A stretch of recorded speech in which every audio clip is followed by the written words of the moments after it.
Good morning dear students, most welcome in your favourite channel vision point. बेटा जैसा आप जानते हो मैं विकास सर आपके लिए आज का जो सेशन लेके हम आए हैं बायो का, ये सेशन आपका class 12th chapter 3 human reproduction का लेक्चर 7 हमारा है।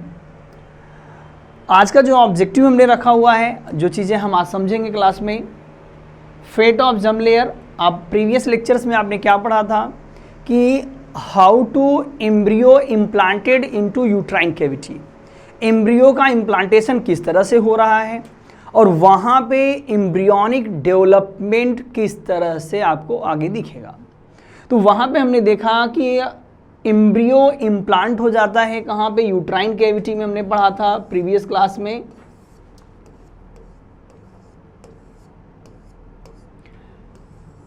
यूट्राइन कैविटी में एम्ब्रियो का इम्प्लांटेशन हो जाता है। यहाँ पे इम्प्लांटेशन के बाद यहाँ एम्ब्रियो प्लेसेंटा बना लेता है, एंडोमेट्रियम की वॉल इसे कवर कर लेती है, यहाँ पे प्लेसेंटा का फॉर्मेशन हो जाता है जो डेवलपिंग एम्ब्रियो को नरिशमेंट देने का काम कर रहा था। प्रीवियस लेक्चर आप एक बार जरूर देखिएगा, क्योंकि कंटिन्यूटी आप मेंटेन करोगे बेटा तभी आप लोगों को क्लियर समझ में आएगा। 1 by 1 लेक्चर आप देखते रहोगे तो आपको एकदम अच्छे से आता रहेगा, है ना।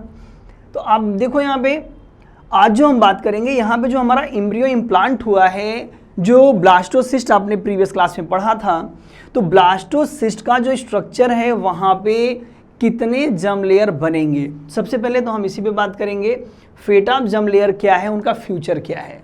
जो जर्म लेयर का फॉर्मेशन होगा, ectoderm, mesoderm, endoderm, you know that ये जर्म लेयर क्या है, ये एम्ब्रियॉनिक स्टेज में जो हमारे स्टेम सेल होते हैं वो डिफ्रेंशिएट होकर के जर्म लेयर का फॉर्मेशन करते हैं। ओके, वही जर्म लेयर आपका क्या करता है, ऑर्गन, जो बॉडी के डिफरेंट ऑर्गन हैं जैसे हार्ट है, मसल्स है, आपके बोन्स हैं, ब्लड है, इन सब का फॉर्मेशन करता है।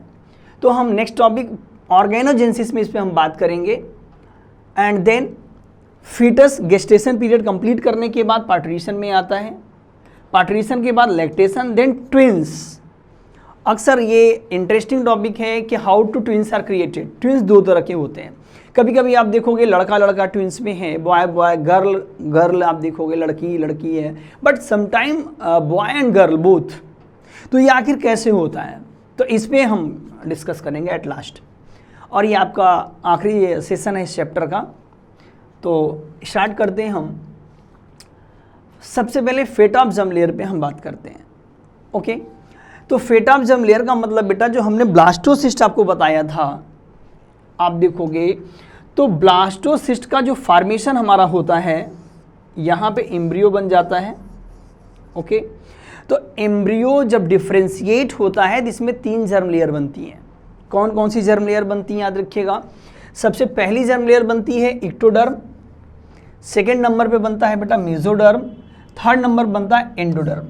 It means that embryo develop होकर के, जो ये एम्ब्रियो हमारा है यहाँ पे इसका जब डेवलपमेंट होगा, फाइनली ये एक स्ट्रक्चर बनाएगा जहाँ पे 3 जर्म लेयर कंटिन्यू हमें यहाँ पे नज़र आएंगे। ये एक्टोडर्म है, एमनियोटिक कैविटी है यहाँ पे, लोअर एरिया में एंडोडर्म है यहाँ पे, and then inside it mesoderm create होता है जो कि एक सिलोमेटिक कैविटी का फॉर्मेशन करता है। बट अब में 12th लेवल पे एम्ब्रियोनिक डेवलपमेंट डिटेल आपको नहीं पढ़ना है और आपके अदर बोर्ड्स में भी ये चीज़ें नहीं हैं, तो इस पर हम डिटेल डिस्कस नहीं करने वाले हैं। आपको हायर क्लासेज में इस पर डिटेल डिस्कस किया जाएगा। बट हमें जो यहाँ पे आपका एक्टोडर्म बनता है एंड एंडोडर्म बनता है एंड मेसोडर्म बनता है, इन तीनों पे का फ्यूचर में क्या प्लान है, क्या बनाएंगे, इस पे हम बात करेंगे। उसके पहले एक छोटी सी बात, आपके यहाँ अक्सर ये क्वेश्चन आता है, what do you mean by stem cell. Stem cell आपका है क्या, तो स्टेम सेल आप याद रखिएगा, स्टेम सेल ये जो जर्म लेयर हैं, जो एम्ब्रियो के लेयर्स थे या एम्ब्रियो के सेल थे जो जर्म लेयर का बेटा फॉर्मेशन कर रहे हैं, इन्हीं सेल्स को हम जर्म सेल कहते हैं, स्टेम सेल कहते हैं। और ये सेल्स ऑर्गन फॉर्मेशन में इन्वॉल्व होंगे। नाउडेज आपने सुना होगा, इस समय एक नया ट्रेंड चला है, या कह लें मेडिकल साइंस ने डेवलपमेंट इतना कर लिया है कि जैसे आप नाउडेज किसी का हार्ट फेल होता है, किडनी ट्रांसप्लांट करना है, तो हमें सुपर डोनर या एक एथेंटिक डोनर चाहिए जो डोनर किडनी दे सके और ट्रांसप्लांट किया जा सके पेशेंट में। ये चीज़ें आपने सुन रखी होंगी। तो क्लियरली बेटा, बट आने वाले समय में ये डोनर की हमें ज़रूरत न पड़े या हमें डोनर खोजना न पड़े, इस स्टेम सेल को प्रिजर्व किया जा रहा है, रखा जा रहा है। तो स्टेम सेल को जब हम प्रिजर्व करवा देंगे, रख देंगे, तो जो इंडिविजुअल है जिसका स्टेम सेल रखा गया है, आने वाले समय में उन्हें कोई प्रॉब्लम होती, कोई ऑर्गन चाहिए, तो वो ऑर्गन आसानी से इस स्टेम सेल से डेवलप किया जा सकता है। मतलब जो स्टेम सेल हमारे बॉडी के हैं, जो एम्ब्रियोनिक स्टेज में बनते हैं, उनसे ऑर्गन लैब में आर्टिफिशियली डेवलप किए जा सकते हैं और उन्हें ट्रांसप्लांट किया जा सकता है।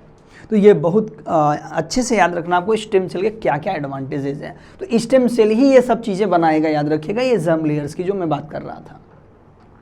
आइए फर्स्ट ऑफ ऑल हम आपको बताएं तो एक्टोडर्म क्या क्या चीज़ें हमारे बॉडी में डेवलप करते हैं। इंपॉर्टेंट मैटर है ये फॉरनीट, याद रखिएगा। ये 12th में, मैंने अभी कहा, ये 12th का मैटर बहुत ज़्यादा नहीं है। ये आप मेडिकल एग्जामिनेशन के प्रिपरेशन कर रहे हैं तो आपके लिए इंपॉर्टेंट है फॉरनीट। तो आप नीट में देखेंगे इनसे रिलेटेड क्वेश्चन आते हैं। तो फर्स्ट ऑफ ऑल हम एक्टोडर्म की बात आपको बताएं। एक्टोडर्म आउटर एरिया से वैसे भी क्लियरली है कि हाँ, एक्टो मीन्स आउटर होता है। तो ये आउटर एरिया जैसे आपका है एपिडर्मिस की हम बात करें तो स्किन एंड इट्स डेरिवेटिव्स। अब स्किन एंड डेरिवेटिव का क्या मतलब है? स्किन पे हेयर एराइज हो रहा है या स्वेट ग्लैंड बॉडी में है, तो स्किन के ही वो पार्ट हैं। ओके, तो ये स्किन के साथ साथ उनके जो डेरिवेटिव्स होंगे, स्वेट ग्लैंड, हेयर फॉलिकल्स, इन सब का फॉर्मेशन करना। सेकेंड नंबर पे है epithelial lining of mouth and anus.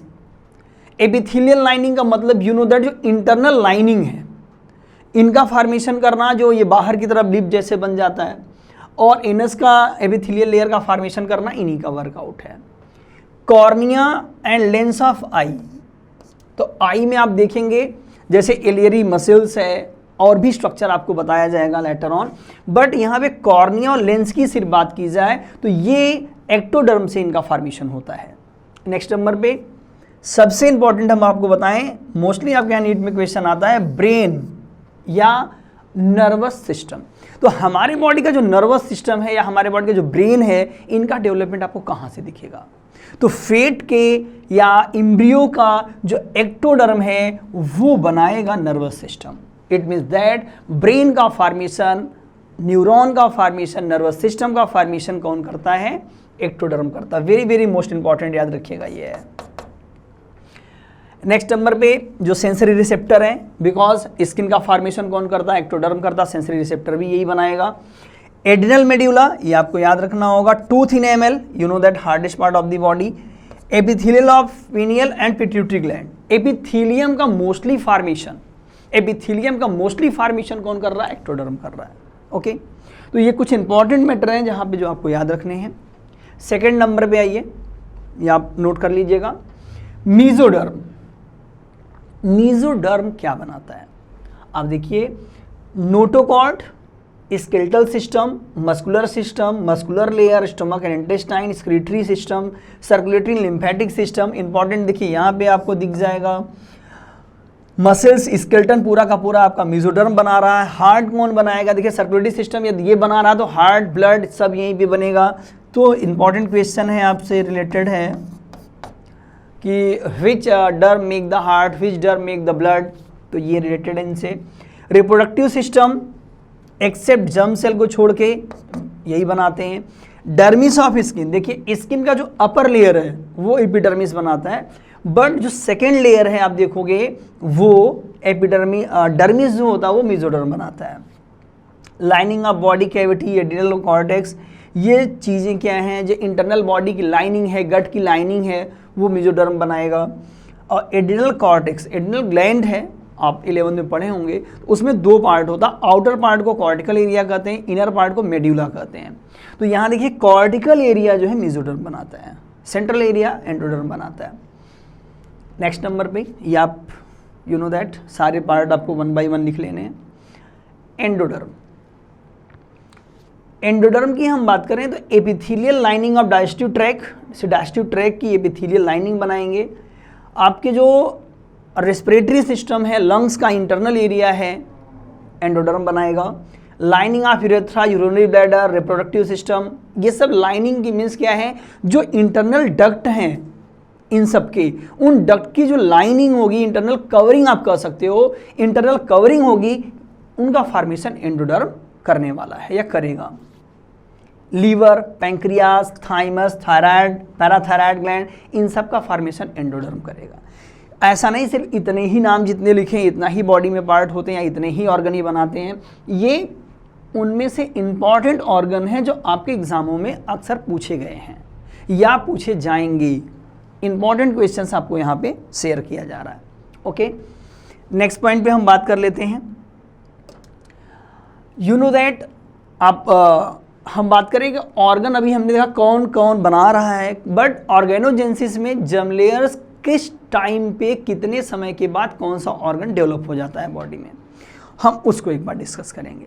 आप सपोज करो कि एम्ब्रियो इम्प्लांट हो गया है, ऑर्गेनोजेनेसिस होने वाला है, तो ऑर्गेनोजेनेसिस हमारा है किस मंथ में फीटस का कौन सा पार्ट डेवलप होने वाला है, इस पे हम लोग थोड़ी बात करते हैं। ऑर्गेनोजेनेसिस मीन्स क्या होता है बेटा? ऑर्गेनोजेनेसिस मीन्स होता है formation of organ germ layer आपके बॉडी में है एम्ब्रियो के, यहां से ऑर्गन का फॉर्मेशन होना, ऑर्गन का फॉर्मेशन होना ही क्या कहा जाता है? ऑर्गेनोजेनेसिस कहा जाता है। 1 बाय 1 हम डिस्कस करेंगे। रीज़न ये है कि बहुत शॉर्ट में आप में टॉपिक हैं, बहुत डिटेल आपको बात नहीं करनी है, मैं बार बार बोल रहा हूँ, क्योंकि एम्ब्रियोजेनेसिस 12th लेवल में बहुत कम कर दिया गया है। ऑर्गेनोजेनेसिस देखिए फर्स्ट मंथ की हम बात करते हैं बच्चे के, तो फर्स्ट मंथ जो होता है वहाँ पे बच्चे का हार्ट का डेवलपमेंट होता है। इट मीन्स दैट जो सर्कुलेटरी सिस्टम है वो सर्कुलेटरी सिस्टम का फॉर्मेशन किस मंथ में होता है, तो ब्लड, हार्ट, इन सब का फॉर्मेशन फीटस के फर्स्ट मंथ में स्टार्ट हो जाएगा और बन जाएगा। फर्स्ट मंथ के एंड में, 4th वीक प्रेगनेंसी के एंड में हार्ट बन जाएगा। ईजिली स्टेथोस्कोप से इसको सुना जा सकता है। फीटस के हार्ट बीट जो हैं स्टेथोस्कोप से मेजर किया जा सकता है कि हाँ कुछ चल रहा है बॉडी के अंदर। फर्स्ट मंथ के एंड की बात हो रही थी, सेकेंड मंथ के एंड में, सेकेंड मंथ के एंड मतलब हो गया सेकेंड मंथ जो फर्स्ट, देखो प्रेगनेंसी को याद रखिएगा, मैं आप लोगों को बताऊं, प्रेगनेंसी को 3 ट्राइमेस्टर में डिवाइड किया गया है। फर्स्ट ट्राइमेस्टर, फिर सेकेंड ट्राइमेस्टर, थर्ड ट्राइमेस्टर। ये 3-3 मंथ के हैं। 9 महीने का यू नो प्रेगनेंसी का टाइम पीरियड है, 270 डेज का होता है pregnancy time period, 9 month approx. तो फर्स्ट ट्राइमेस्टर मंथ सब तीसरे मंथ की बात हो रही है। थर्ड मंथ यहाँ, 3 मंथ यहाँ होगा, 3 मंथ यहाँ होगा, 3 मंथ यहाँ होगा। ओके, तो 3-3 मंथ की ये बात होगी। तो जो पहला ट्राइमेस्टर थर्ड मंथ आ रहा, फर्स्ट ट्राइमेस्टर जब खत्म हो रहा है उस समय जो फीटस होगा उसके मोस्ट ऑफ ऑर्गन, देखिए यहाँ पे होगा मोस्ट ऑफ ऑर्गन का फॉर्मेशन हो जाता है। ओके, तो फीटस का जो मोस्ट ऑफ ऑर्गन है थर्ड मंथ में वो कंप्लीट हो जाता है। And limbs, digits, external genitalia and so on, जो ऑर्गन अदर हैं ये सब बन जाते हैं। और इसीलिए कहा जाता है कि जो एबॉर्शन है, एमटीपी है, मेडिकल टर्मिनेशन ऑफ प्रेगनेंसी है, वो फर्स्ट ट्राइमेस्टर के बाद रिस्की होने लगता है, क्योंकि फीटस के मोस्ट ऑफ ऑर्गन बन जाते हैं, प्लेसेंटा स्ट्रांग हो जाता है। और एमटीपी कराने पे, यहाँ पे बॉर्थन कराने पे फीमेल बॉडी, और बच्चे को तो खतरा है, बच्चे तो डेथ होनी ही होनी है, फीमेल बॉडी को भी खतरा हो सकता है, रिस्क हो सकता है, इसलिए नहीं कराना चाहिए। इसके बाद नेक्स्ट पॉइंट देखिए, after formation of different organ ये मैचुरेशन में जाएंगे, कुछ दिन मैच्योर होंगे। And then 5th month, 5th month में क्या होने वाला है? 5th मंथ में जो फीटस है उसकी बॉडी में मूवमेंट, फर्स्ट मूवमेंट ऑब्जर्व किया जाता है फीटस में। And hair on head, head पे हेयर्स का फॉर्मेशन में थोड़ा थोड़ा हेयर्स आने लगेंगे, ये आपको दिखने लगेगा। 7 मंथ, जो 7 मंथ है यहाँ पे body covered with fine hair. देखिए 7 मंथ की कहानी में आपको बताऊं तो जो बॉडी है वो फाइन हेयर, छोटे छोटे हेयर से कवर्ड हो जाएगी। एंड आईलिड सेपरेट हो जाएंगी एंड आईलेस फॉर्म हो जाएंगे। Eyelid and eyeless, you know that, ये सब क्या है? आईलिड आप जान रहे हो सेपरेशन है, आईलेस है, ये सब चीज़ें आपको दिखने लगेंगी। ये 7 मंथ की बात हो रही है। इट मीन्स दैट 7 मंथ का मतलब ये है कि सेकेंड ट्राइमेस्टर बिकम कंप्लीटेड। जो सेकेंड ट्राइमेस्टर का टाइम है वो कंप्लीट हो चुका है। सेकेंड ट्राइमेस्टर कंप्लीट होने का मतलब हमारा क्या है कि 6 मंथ बाद की ये बात हो रही है। तो फीटस 99% कंप्लीट डेवलपमेंट कर चुका होता है, बस ऑर्गन को मैच्योर होना बाकी होता है। इसीलिए समटाइम कभी कभी देखा गया है कि 7 मंथ के बाद दूसरे ट्राइमेस्टर के बाद बेबी किसी रीज़न से डिलीवर हो जाता है तो उसे एक्स्ट्रा सपोर्ट की ज़रूरत पड़ती है और उसे लाइफ सिस्टम में रखा जाता है जिससे वो सर्वाइव कर जाता है। बिकॉज रीज़न हमने साहब कहा कि क्योंकि मोस्ट ऑफ ऑर्गन बन चुके हैं, बस मैच्योरेशन बचाता है, उसे आप लाइफ सिस्टम दे दोगे तो वो सर्वाइव करने लगेगा। Okay, end of 9 month, you know that क्या होना है अब? बस खुशी के दिन आने वाले हैं। मतलब यहाँ फीटस जैसे ही फुल डेवलपमेंट में मैच्योरिटी की तरफ बढ़ेगा तो वहाँ पे आपको दिखेगा रेडी फॉर डिलीवरी। अब वो इस दुनिया में आने वाला है। अभी तक तो अंदर था, ठीक है, कोई दिक्कत नहीं, अब बस कलाकारी शुरू होनी है इसके साथ। तो आप देखेंगे अब यहाँ पे जैसे ही कंप्लीट होगा, नेक्स्ट टॉपिक आपका किससे रिलेटेड है? पार्टूरेशन से, डिलीवरी से। आइए देखते हैं।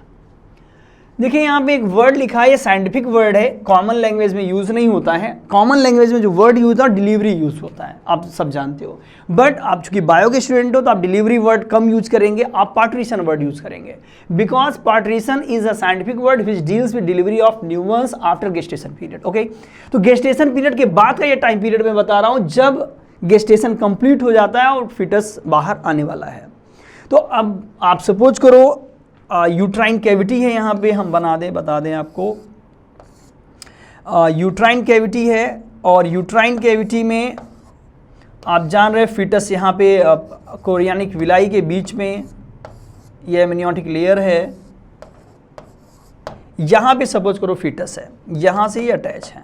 ओके, तो गेस्टेशन पीरियड आप देखें, after gestation period delivery of full term fetus is called parturition. But अब ये जब गेस्टेशन पीरियड कंप्लीट होगा तो पार्टूरेशन इनिशिएट कैसे होगा कैसे, इस पे हम बात करेंगे। ओके,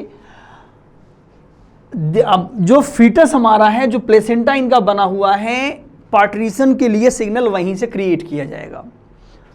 कैसे? आप देखिए, the signals for parturition originated from the developed fetus, जो डेवलप्ड फीटस है हमारा वहां से, and placenta which induce mild uterine contraction called fetal ejection reflex। इसे हम क्या कहेंगे? fetal ejection reflex कहेंगे। तो अब सिंपल सी कहानी है। अब यहाँ देखो, वो फीटस को ही बाहर आना तो वही हलचल मचाएगा, बट ये हलचल कैसे मचेगी? तो याद रखिएगा, जो फीटस है जब गेस्टेशन पीरियड कंप्लीट होगा, आप देखो यहाँ पे आपको एक टेबुलेशन फ्लो चार्ट दिखेगा। तो फ्लो चार्ट में देखिए फीटल ACTS लिखा हुआ है, एड्रिनल कार्टिकोट्रोपिक हार्मोन से। ये यहाँ पे डिफरेंट टाइप के हार्मोन्स आपको दिख रहे हैं। प्लेसेंटल P4 दिख रहा है, एंजाइम E2 दिख रहा है, मायोमेट्रियल कॉन्ट्रैक्शन है, ठीक है, लुब्रिकेशन है, एंड देन रिलैक्सिन है। तो यहाँ पे मेन हार्मोन्स आपको कौन से याद रहे? 12th लेवल की मैं बात करूँ तो याद रखिएगा, जो फीटस हमारा है, जो फीटल स्ट्रेस है, ये सबसे पहले पिट्यूटरी से, जो पिट्यूटरी ग्लैंड है वहां से किस हार्मोन्स को रिलीज करने वाला है? ऑक्सीटोसिन। यहां देखिए आप, ऑक्सीटोसिन। तो सबसे इंपॉर्टेंट आपका ये ऑक्सीटोसिन है, ये रिलीज होना शुरू होगा। और ऑक्सीटोसिन जो यूट्राइन वॉल है इन पे प्रेशर क्रिएट करना शुरू करेगा। तो जब यूट्राइन वॉल पे प्रेशर क्रिएट शुरू होगा तो माइल्ड कॉन्ट्रैक्शन से पेन इनिशिएट होना शुरू होगा स्लाइटली।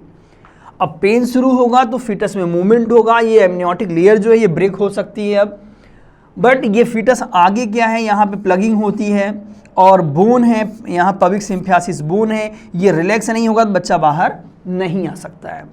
तो अब यहाँ पे होना क्या है, रिलैक्सिन ओवरी प्रेगनेंसी के लेटर फेज में, आखिरी फेज में रिलैक्सिन रिलीज करती है। ये ओवेरियन हार्मोन से, याद रखिएगा, खुद ओवरी रिलीज करती है। रिलैक्सिन करता क्या है, पेल्विक लिगामेंट स्ट्रेचिंग, जो पेल्विक रीजन के आपके स्ट्रेंथ लिगामेंट्स होते हैं उन्हें स्ट्रेच करता है। तो स्ट्रेचिंग से क्या होगा, यहाँ देखते हैं, जब स्ट्रेचिंग होगी तो ये जो सर्विकल वॉल है ये थोड़ा सा वाइड हो जाएगा, और जब ये वाइड हो जाएगा तो यहाँ पे आप देखोगे ये एरिया ओपन हो जाएगा, ये वाइड हो जाएगा, एंड देन ये एरिया आपको बड़ा दिखेगा। तो ये सर्विक्स और वेजाइना दोनों बर्थ कैनल का फॉर्मेशन कर देंगे। इनके स्ट्रेच होते ही एमनियोटिक ये जो लेयर थी ये ब्रेक कर जाएगी, और एमनियोटिक लेयर ब्रेक करते ही यहाँ से ये ब्रेक कर जाएगी, और एमनियोटिक लेयर जब ब्रेक होगी तो प्लेसेंटा टूट गया, यू नो दैट, और फीटस अपने प्रेशर से धीरे धीरे नीचे की तरफ बढ़ने लगेगा। ओके, जब ये धीरे धीरे नीचे की तरफ आएगा तो कॉन्ट्रैक्शन तेजी से चलता रहेगा। किसका कॉन्ट्रैक्शन है, ये लेबर पेन इसे बोलते हैं, ऑक्सीटोसिन। ऑक्सीटोसिन अपना रिलीज बढ़ाता रहेगा। तो यहाँ पे उसी की मदद से बच्चा धीरे धीरे आगे आएगा, और फाइनली यूट्राइन कैविटी उसे पुश कर रही है नीचे की तरफ, और फुल टर्म फेटिस का डिलीवर हो जाएगा, और इसे प्लेसेंटा अम्बिलिकल कॉर्ड को कट करके फीटस को अलग कर लेते हैं, and it is known as complete parturition, full term delivery of fetus. तो फुल टर्म डिलीवरी ऑफ जो फीटस है ये आपने समझा कैसे कंडक्ट होता है। ओके, तो अब बच्चा पैदा हो चुका है, खुशियाँ मनाई जाएंगी, कोई दिक्कत नहीं है, मनाते रहिए। अब हमें ये देखना है, एकदम सिंपल सी कहानी, क्या देखना है, बच्चा पैदा होने के बाद अब उसकी ज़रूरतें क्या हैं। ज़रूरतें तो बहुत बाद में बढ़ेंगी, हम बात की बात नहीं कर रहे हैं, पैदा होने के बाद। तो पैदा होने के बाद उसे क्या चाहिए, पैदा होने के बाद उसे प्राइमरी न्यूट्रिएंट की ज़रूरत है, एंटीबॉडी की ज़रूरत है। तो वो न्यूट्रिएंट एंटीबॉडी कहाँ से मिलेगा, तो आइए इस पर हम बात करेंगे एट वंस। लैक्टेशन, बर्थ के बाद फीमेल बॉडी जो मदर है वो लैक्टेशन में जाएंगी, बच्चा रोएगा, साउंड ऑफ क्राइंग क्रिएट होगा। अब जब साउंड ऑफ, देखिए लैक्टेशन का मतलब है the mammary gland of female undergoes differentiation during pregnancy में डिफ्रेंशिएट होकर लार्ज हो जाते हैं, and start producing milk at the end of pregnancy milk produce करने लगते हैं। इन्हीं को हम क्या कहेंगे, लैक्टेशन कहेंगे। ओके, तो लैक्टेशन में आप जानते हो जो येलो मिल्क रिलीज होता है अर्लियर टाइम में, जो येलो मिल्क होगा जो फीमेल बॉडी उस समय रिलीज करती है उन्हें कोलेस्ट्रम कहा जाता है। इस कोलेस्ट्रम में IgA एंटीबॉडी होता है, आपका प्रोटीन होता है, कार्बोहाइड्रेट होता है, फैट के मॉलिक्यूल भी होंगे, फैट ग्लोब्यूल्स होते हैं। तो याद रखिएगा यहाँ पे एकदम सिंपल सी बात है, मतलब ये न्यूट्रिएंट रिच होगा।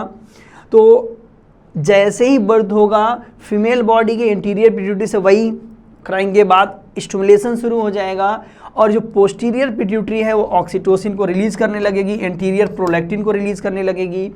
इनसे क्या होगा, मिल्क का फार्मेशन मेंटेन होगा, और ऑक्सीटोसिन मेमरी ग्लैंड पे भी प्रेशर क्रिएट करेगा ताकि इजी वे में मिल्क का रिलीज हो सके। स्मूथनेस ऑफ कॉन्ट्रैक्शन देखिए यहाँ पे आपको दिख रहा होगा, एंड ये मेमरी ग्लैंड पे प्रेशर क्रिएट करेगा। बच्चा आसानी से मिल्क को सक कर सकता है, उसे प्रेशर लगाने की ज़रूरत नहीं है, आसानी से बिना प्रेशर के हल्का सा प्रेशर से मिल्क उसके माउथ में जाने लगेगा, और वो ईजिली अपने न्यूट्रिएंट को मदर से गेन कर लेता है।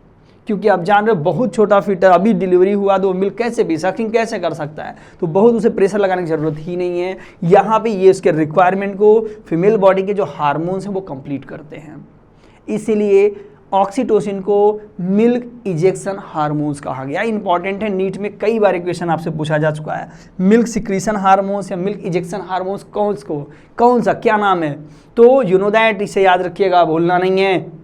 क्या है ये, ऑक्सीटोसिन। ओके, तो ये तो कहानी हो गई लैक्टेशन की, इंपॉर्टेंट था, आपने देखा पार्ट्रीशन के बाद लैक्टेशन। अब आप डिटेल इसका देखिए, आप यहाँ से नोट कर लेंगे, सारे फंक्शंस आप 1 बाय 1 नोट करते चलेंगे, कॉपी जरूर बनाएंगे, ऐसा नहीं कि बस वीडियो देखा खत्म कहानी। आप 1 बाय 1 इस चीज़ को सीखते हुए चलेंगे, लिखते हुए चलेंगे। आपको एग्जाम देने हैं, नीट देना है, 12th देना है। एंड लास्ट इंटरेस्टिंग टॉपिक आपका है, क्वेश्चन आपको यहाँ अक्सर पूछा जाता है, ट्विंस देखिए यहाँ बने हैं, 2 बच्चे नजर आ रहे हैं नन्हे मुन्ने प्यारे प्यारे। तो ये ट्विंस कैसे क्रिएट होते हैं, और ट्विंस 2 तरह के होते हैं, आइडेंटिकल ट्विंस होते हैं और नॉन आइडेंटिकल ट्विंस होते हैं। तो हम इन दोनों पे बात करेंगे। पहले नंबर पे हम आपसे बताएं तो हम आइडेंटिकल ट्विंस की बात करते हैं।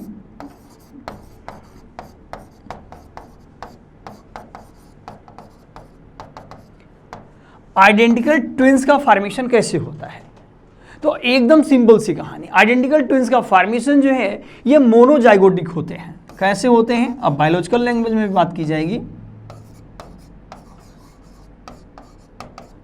मोनोजाइगोटिक होते हैं, मतलब साफ है, फीमेल बॉडी में एक ओवम का फॉर्मेशन होगा, ये ओवम है, इसे सिंगल स्पर्म फर्टिलाइज कर रहा है। आप सपोज करो फीमेल एक्स, ओवम तो एक्स ही है, और वाई वाई है, ये स्पर्म वाई वाला आ गया है। फर्टिलाइज होगा तो जाइगोट बनेगा, और जाइगोट क्या होगा, जो हमारा जाइगोट है ये एक्स वाई मतलब बॉय चाइल्ड है, ओके, लड़का है। तो समटाइम कभी कभी जो इनका होलोब्लास्टिक डिवीजन होता, पहला डिवीजन जो होता है, ये कंप्लीटली अलग हो जाते हैं जाइगोट, और कंप्लीटली अलग होके 2 जाइगोट जैसा बिहेव करने लगते हैं। तो याद रखिए, फीमेल बॉडी में किसी भी तरह की दिक्कत नहीं आई है ट्विंस होने से, या ट्विंस कैसे बना, तो सिंपल है, ओवम नॉर्मल था, स्पर्म नॉर्मल था, जाइगोट बना, बट जाइगोट के डिवीजन में थोड़ी प्रॉब्लम हो गई।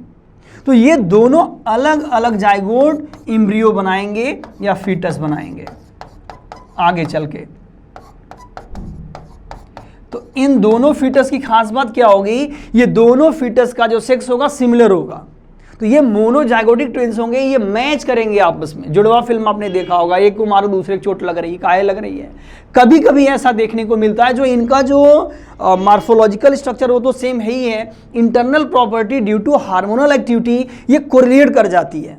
तो वो मार और तो नहीं लगेगी, but same time same action कर सकते हैं, ये हो सकता है। क्यों, क्योंकि इनके अंदर बनने वाला हार्मोन्स, बनने वाला न्यूरॉन, बनने वाले जीन, बनने वाले क्रोमोसोम जो थे कंट्रोल करने वाले इन्हें, सब एक जैसे हैं।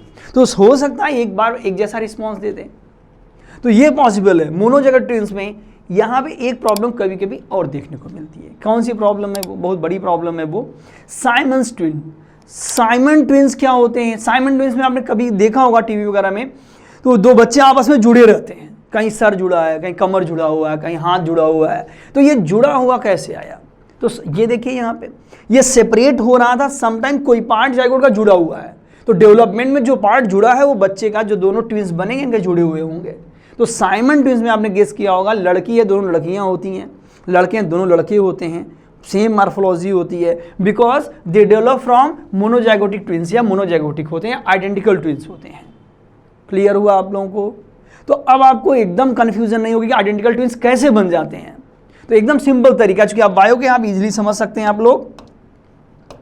अब हम बात करते हैं सेकंड नंबर पे, फ्रेटर्नल ट्विंस या non identical twins. Next number पे हमारे पास है मैटर नॉन आइडेंटिकल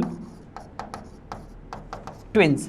तो नॉन आइडेंटिकल ट्विंस कैसे बनते हैं, नॉन आइडेंटिकल ट्विंस की फॉर्मेशन में आप देखोगे यहां पे फीमेल बॉडी में डेवलपमेंट के समय 2 ओवम लग बाई चांस जो ओवम है उनका ही फॉर्मेशन 2 हो जाएगा। यहां देखिए 2 ओवम का फॉर्मेशन हो चुका है। तो लग बाई चांस है, सेम स्पर्म भी आ सकता है, डिफरेंट स्पर्म भी आ सकते हैं। अब ओवम एक्स साइज स्पर्म आ गया Y, ovum X size sperm आ गया एक्स। तो एट अ टाइम फीमेल में 2 जाइगोट बनेंगे, याद रखिएगा ये 2 जाइगोट बन रहे हैं। ये दोनों जो जाइगोट हैं ये अलग अलग नेचर के हैं, क्योंकि एक में वाई फर्टिलाइज हुआ, एक में एक्स। तो ये जो जाइगोट है ये तो हो गया एक्स वाई, सेकेंड वाला हो गया x x. It means that यहाँ पे ये थोड़ा डिफरेंट है, या फ्रैटर्नल ट्विंस भी बोलते हैं हम इनको। ये डिफरेंशिएट कर रहे हैं यहाँ पे, क्योंकि अब इसका डेवलपमेंट जो फीटस का होगा ये बॉय चाइल्ड होगा, ये फीटस हमारा एक्स वाई वाला है, बॉय चाइल्ड है। इनकी प्रॉपर्टी थोड़ा इनसे डिसिमिलर हो सकती है। एंड फीमेल चाइल्ड है, ये फीटस फीमेल चाइल्ड है, इनकी प्रॉपर्टी इनसे थोड़ी अलग हो सकती है। तो एकदम क्लियर है आपको कि नॉन आइडेंटिकल ट्विंस या डाइजाइगोटिक ट्विंस या फ्रैटर्नल ट्विंस जो होते हैं हमारे, वो अलग अलग ओवम से डेवलप होते हैं। इसलिए यहाँ सिमिलर सेक्स भी हो सकता है, लग by chance same sperm fertilise कर जाए सेम तरह का, तो ऐसा नहीं है, बट अलग सेक्स भी हो सकता है और ये थोड़ा सा एक दूसरे से अलग होंगे। तो ये टॉपिक आपका जो 12th आपका 3rd चैप्टर था, ह्यूमन रिप्रोडक्शन का आखिरी लेक्चर था आज का। एंड यू नो दैट इसमें सब कुछ आपको बता दिया गया है, सारे पॉइंट डिस्कस कर लिए गए हैं यहाँ पे, और 1 बाय 1 हम सारे पॉइंट्स पे डिस्कस किया आपने। आपको लगता है कोई भी डाउट आपको है, कहीं क्वेश्चन सर साराइज आप पूछना है, हम नहीं पूछ पा रहे हैं, तो आप कमेंट बॉक्स में अपने क्वेश्चन को भेजेंगे तो उसका आंसर आपको ज़रूर मिलेगा। और अदर कोई आपको क्वेरीज हैं और कुछ आपको जानना है तो आप यहाँ इंक्वायरी नंबर पे दिया हुआ है, या आप हमारे साइट पे, आप वेबसाइट पे आ सकते हैं और कोई भी क्वेरी जो अपनी आप कंप्लीट कर सकते हैं, कोई दिक्कत नहीं है। Thank you.